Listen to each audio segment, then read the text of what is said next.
개혁주의 생명신학의 효에 대해서 발표하도록 하겠습니다. 지도교수는 이경진 목사님이고 저는 백석대학교 조직신학 이도현 박사 후보라고 합니다. 여기에는 제 핸드폰 번호가 써 있습니다. 먼저 목차를 보겠습니다. 본 논문은 1장 서론, 2장 역사신학, 3장 조직신학, 4장 결론으로 구성되어 있습니다.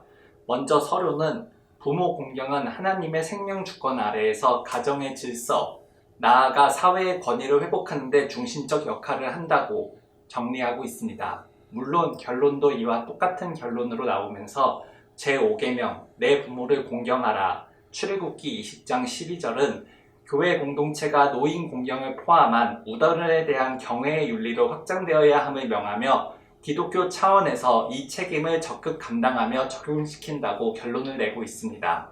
그 중간에 개혁주의 효에 대해서 역사와 조직을 총괄하며 살펴보고 있습니다. 먼저 서로 구성되어 있음도 알려드립니다. 네, 이도현의 박사 논문 제2장의 제5절 칼빈의 효 이해에 대해서 들어가 보겠습니다. 총 5개의 소주제로 나눠 있는데요. 1. 제5계명을 권위에 대한 하나님의 통치의 방법 중 하나로 해서 2. 제5계명을 신앙 공동체와 사회 윤리까지 확장해 적용 3. 제5계명을 권위에 따른 질서를 확립하기 위해 성령을 적용 4. 제5계명을 창조 질서에 따른 교회 공동체의 효 실천 5. 제5계명을 효의 삼위일치적 질서로 적용 이렇게 5개로 나눠서 제5절 칼빈의 효 이해에 대해서 들어가 보겠습니다. 먼저 첫 번째입니다. 아나니아라 하는 사람이 그 아내 삽비라로 더불어 소유를 팔아 사도행전 5장 1절입니다. 반데르 캠프에 따르면 존 칼빈은 부모 공경을 단순한 가정 윤리가 아니라 인간의 본성을 억제하는 훈련임을 강조하였다. 칼빈은 아버지라는 명칭 자체가 하나님의 권위에서 유래한 이름이라고 보아 부모를 업신여기는 것은 곧 하나님을 욕되게 하는 것이라고 경고하였다. 부모뿐만 아니라 모든 상급자와 통치자도 포함하여 이러한 복종은 단지 외적 행위만이 아니라 마음 깊은 경외심에서 비롯되어야 하기 때문이다. 하이델베르크 요리문답의 주요 작성자인 자카리우스 우르시누스는 자신의 하이델베르크 요리문답 해설에서 제5계명을 단지 부모에 대한 명령으로 보지 않고 모든 윗사람에 대한 존경과 사랑, 신실한 순종, 그리고 인내를 강조하였다. 심지어 불경건한 부모일지라도 부모의 권위는 하나님께서 부여하신 것이므로 인간이 임의로 훼손할 수 없다고 강조하였다. 하이델베르크 요리문답의 제125문 윗사람들을 부모로 부르는 이유가 윗사람들이 그들의 의무를 다하기 때문이라고 설명하며 윗사람들이 사랑과 상냥함으로 아랫사람들을 가르칠 때 아랫사람 역시 복종하게 되기 때문에 이런 부모 공경을 말했다. 칼빈이 저술한 기독교 강요에 따르면 에베소서 6장 1절에 가르친 대로 부모에게 순종하라는 명령, 곧 양심에 새겨진 법이 10계명의 두 돌판에서 배우는 것과 동일한 것임을 가르친다. 그러나 사람은 자기 사랑에 갇혀 맹인이 되었기에 기록된 율법을 통해 더 분명하게 보야만 했던 것이다. 이처럼 10계명은 두 돌판으로 되어 있는데 둘째 돌판의 첫 번째 계명인 제5계명은 첫째 돌판을 침범하지 않도록 경계한다.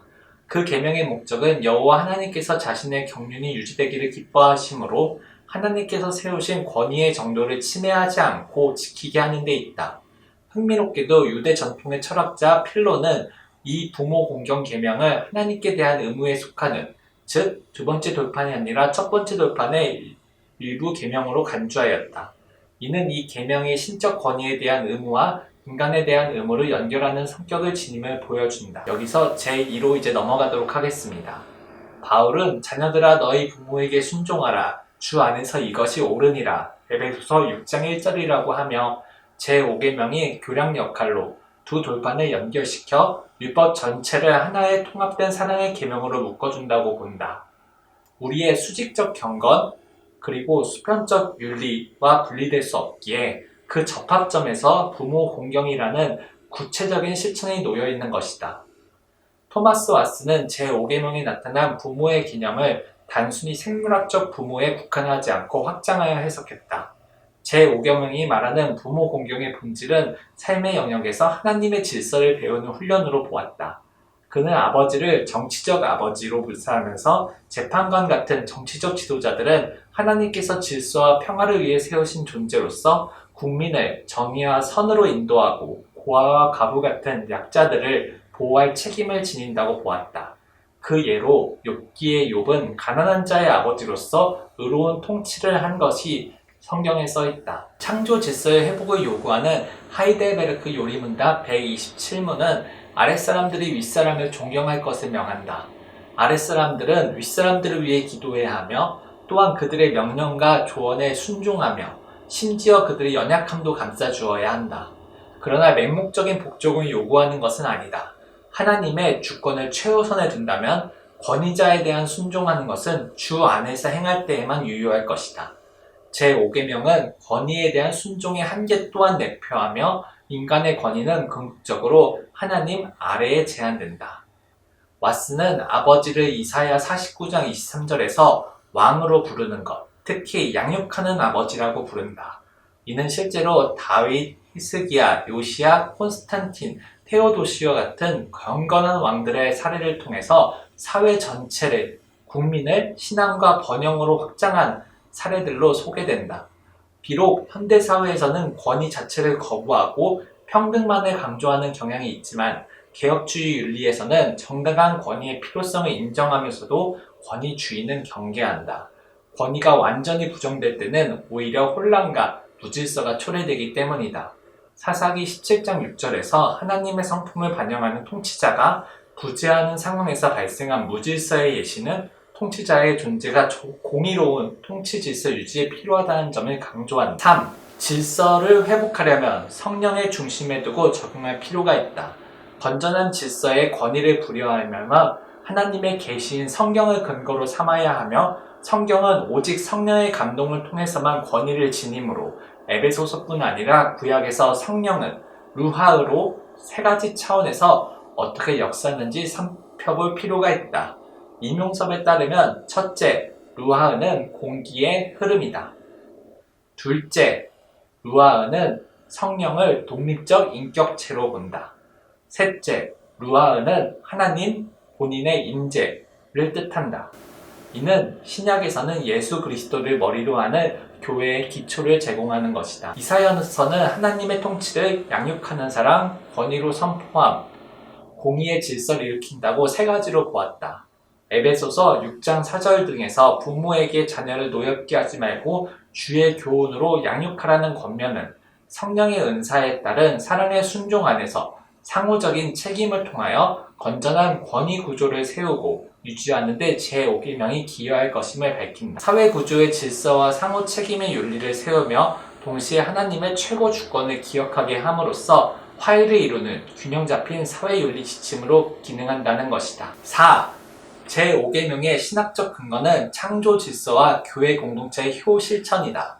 하나님은 모든 인류를 한꺼번에 창조하지 않았고 부모와 자녀라는 세대 구조 속에서 자녀가 부모에게 순종하고 인간 사회에 성행 영향력을 끼치도록 섭리하셨다. 언약을 통한 장수의 축복은 성령의 역사를 통해 하나님 나라 백성으로서 정체성을 형성한다. 이는 하나님 나라의 질서를 지키는 성령의 역사로 가정 단위에서는 가장인 아버지가 동시에 그 집안의 통치자요, 교사요, 제사장의 역할을 감당하였고 더 큰 사회에서는 각 가정의 아버지들 중에서의 공동체의 지도자, 곧 공동의 아버지를 세워 사회 전체의 질서가 확립되었다. 각 사람은 위에 있는 권세들에게 복종하라 라는 로마서의 선포는 하나님께서 모든 권위를 가정을 구성에 뿌리를 두었기 때문일 것이다. 순종으로 하나님께 복종하는 법을 배우도록 하는 하나님의 지혜를 담는 계명이 제5계명인 것이다. 성경은 사도 바울을 통해 영적 지도자들을 아버지로 비유하였고 바울은 고린도 교회 성도들에게 그리스도 안에서 내가 복음으로 너희를 낳았다고 말한다.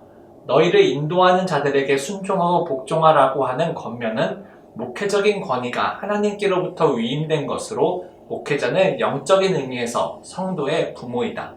창조 원리에 따라 부모는 자녀에게 최고의 권리를 가진 자이다. 그러나 제5계명은 때로는 장수보다는 오히려 죽음을 통해 단명을 통해 하나님의 뜻을 나타내기도 한다. 넷플릭스 다큐멘터리 나는 신이다가 보여주듯 권위가 왜곡되면 성적인 학대에 대하여 저항권을 뺏기고 하나님의 이름을 사유화하는 등 문제가 발생한다.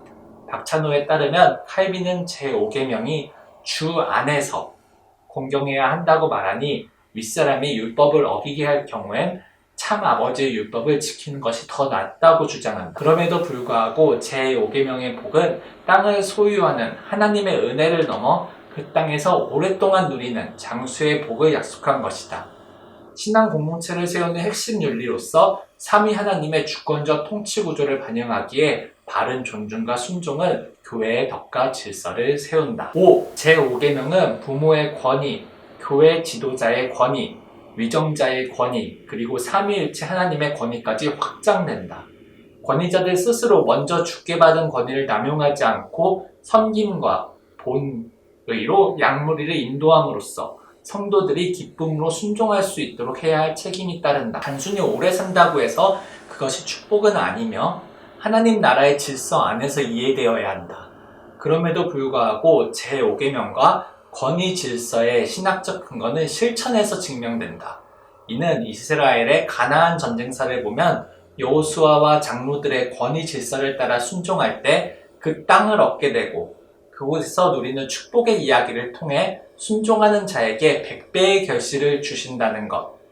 그 원리가 자연스럽게 연결되기 때문이다. 칼빈에 따르면 율법은 필수 불가결하고 그 율법은 우리 스스로의 무력을 보여주며 불의에 대한 무방기를 알려주고 의의 표준에 닿지 못하는 미천한 스스로를 보게 하며 결국 하나님에게로 존경을 바치도록 한다.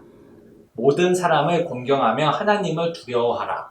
베드로전서 2장 17은 말씀이다. 율법의 돌판이 가르치는 사실은 모든 사람의 양심 속에 새겨진 내적 율법이다.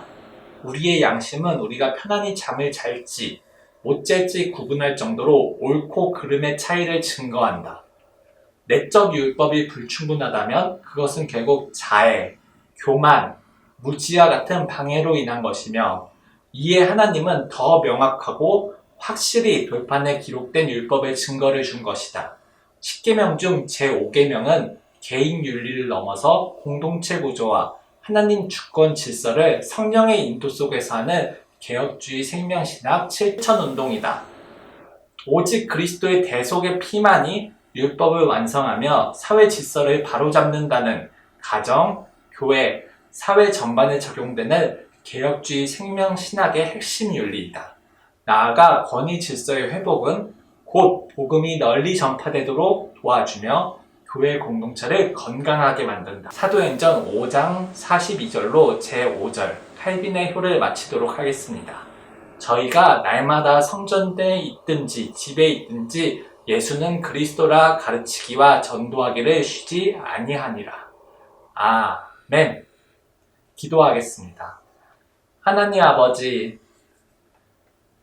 이도현이 사도행전 28장 중 제5장 그리고 개혁주의 생명신학의 효 중 제5절 논문에 대한 설명을 마쳤습니다.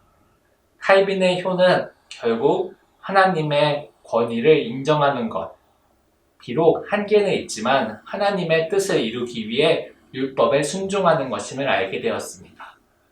앞으로도 쭉 나아가는 이도현의 박사 논문을 설명하는 동안 오직 하나님만의 권위가 드러나게 하여 주시옵소서.